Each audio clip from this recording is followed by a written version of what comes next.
The top story, sociologist says the victory of Adwa defines Ethiopians' identity as well as Africans.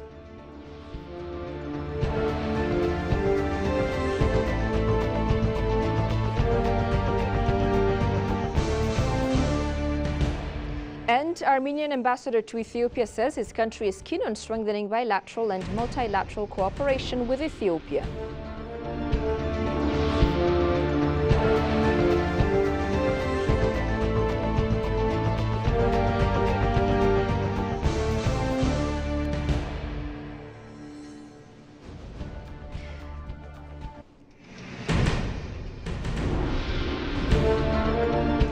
Hello and welcome to EBC World, the voice of Pan-Africanism, with the latest news highlights of the hour. I am Tabitha John. Do stay with us. The Ethiopian National Defense Force, ENDF, has announced that the 129th Adwa Victory Day will be commemorated colorfully across the country under the theme Adwa, Victory of the Black People. In a press briefing, Major General Ndalkacho Wolde-Kidan, Director General of Defense Moral Building at ENDF, said that this significant event will be marked nationwide on March 2nd, 2025.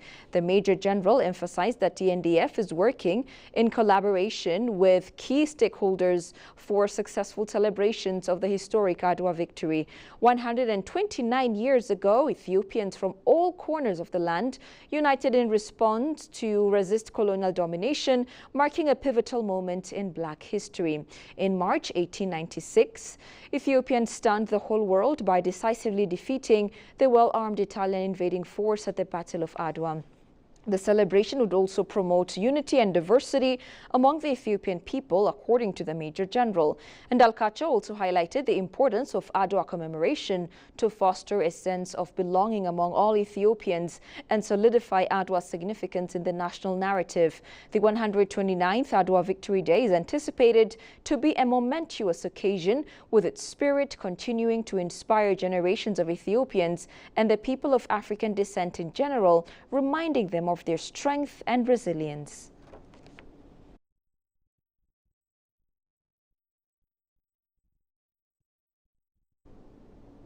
Ethiopia's Minister of Justice, Hanara Selassie, has traveled to Geneva, Switzerland to attend the United Nations Human Rights Council 58th regular session. The minister is expected to address the event and will also hold bilateral discussions with representatives of various countries and senior officials from the United Nations, according to the Ethiopian Justice Ministry, noting that the UN Human Rights Council commenced its 58th regular session this morning. According to the Office of the United Nations High Commissioner for Human Rights, OHCHR, the event is scheduled to be held from 24th February to 4th April 2025 at the Palais des Nations in Geneva, starting with its high-level segment from 24th to 26th February, when dignitaries representing more than 100 member states will address the Council. The session opened at 9 a.m. this morning. 24 February, under the presidency of Ambassador Jürg Lober of Switzerland. Delivering statements at the opening is expected to be from the Secretary General of the United Nations, Antonio Guterres, the President of the United Nations General Assembly, Philemon Yang, the United Nations High Commissioner for Human Rights, Volker Turk, as well as the Chief of the Federal Department of Foreign Affairs of Switzerland, Ignacio Cassis.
Adwa Mountains. This is where the Battle of Adwa Adwa took place. All right. In the 1800s, the Italians had plans to colonize Ethiopia. And in 1889, they did a treaty, but they tried to trick him. And they had two versions of the treaty. Do you remember Adwa? Freedom. Do you remember that day? Freedom. When our forefathers and mothers, they marched for months and stood in the way of colonization and slavery. With unity and with bravery, they sacrificed for our dignity in this African victory. Oh,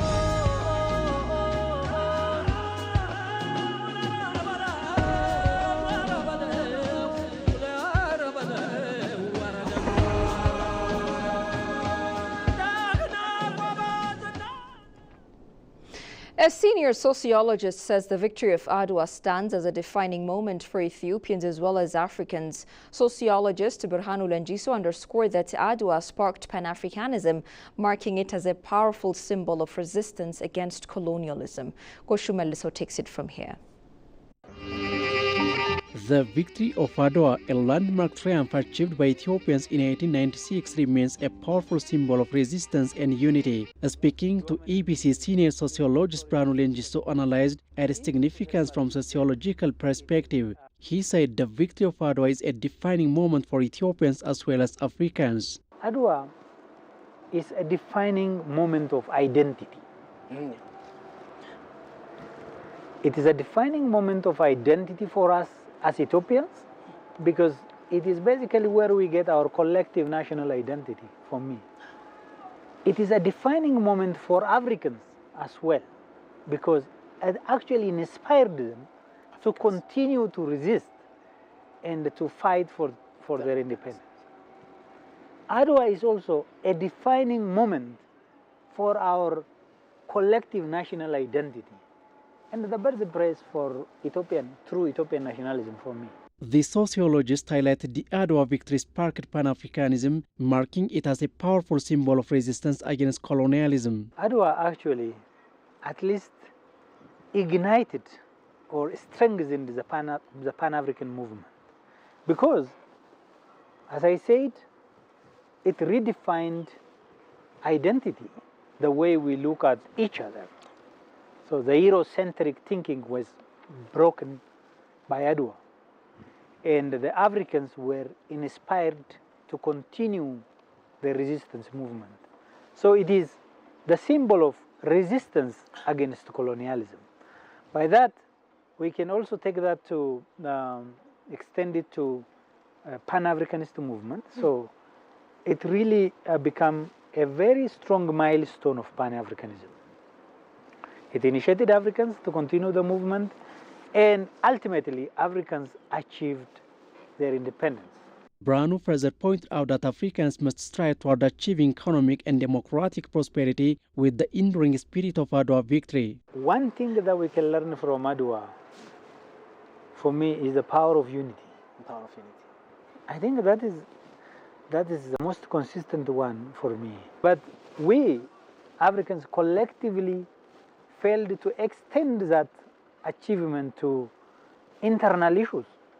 For example, towards achieving economic prosperity, towards ensuring democracy. The sociologist revealed that Adwa victory is a symbol of unity and solidarity.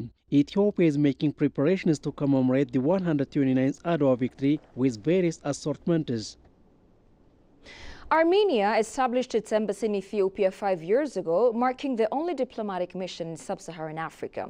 Speaking with Ethiopian news agency, Ambassador Sahak Sargsyan has stressed that Armenia is keen on collaboration with Ethiopia in establishing STEM, science, technology, engineering and mathematics educational centers. The ambassador further emphasized the deep historical and cultural ties between Armenia and Ethiopia. The ambassador also noted that Armenia and Ethiopia share a rich history and Christian civilizations dating back to ancient times. Listen to this. We have quite historical, strong ties with Ethiopia. It dates back to ancient times. At the same time, we have, about 30 years of modern diplomatic relations, 3-0. We celebrated about 1 year ago, Our embassy was established about 5 years ago only. This is the only embassy that we have in Sub-Saharan Africa. So we attach a great importance to our bilateral relations with Ethiopia. Ambassador Sargsyan also reiterated that as Ethiopia is a gateway to Africa and Armenia is keen on strengthening bilateral and multilateral cooperation with Ethiopia. For us, Ethiopia is also a gateway to the rest of Africa. For bilateral relations, we are trying to boost the cooperation in the multilateral formats as well. Also, bilaterally, we are trying to, promote multi-sectoral relations in different the sectors of interest for both countries. We are trying to also expand our regulatory framework, interstate agreements, etc. We have already a couple of agreements and MOUs, bilateral, but also the draft ones that are currently being considered by both sides. And I very much hope that in the near future we will also conclude these bilateral agreements, which will open up new opportunities for relations, for our ties to be strengthened. The ambassador praised Ethiopia's efforts in transforming Addis Ababa into a modern city while preserving its cultural heritage. He specifically cited the Armenian church in Addis Ababa as a symbol of shared heritage. The ambassador expressed optimism about Armenia-Ethiopia relations, emphasizing the potential of collaboration in various fields.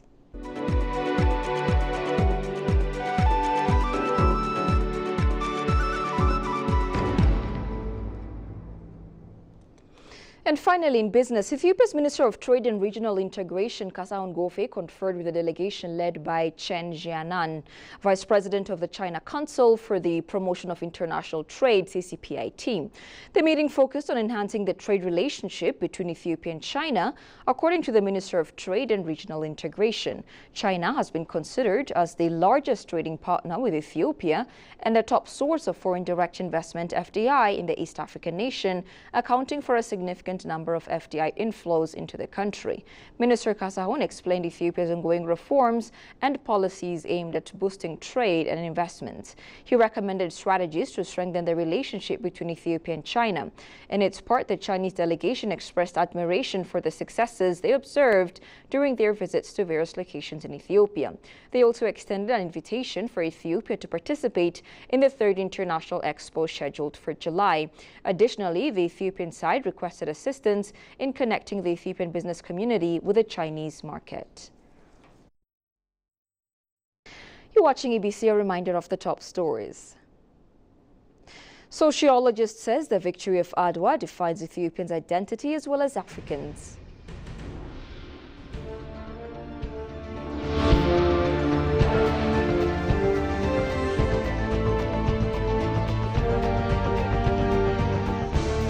And Armenian ambassador to Ethiopia says his country is keen on strengthening bilateral and multilateral cooperation with Ethiopia.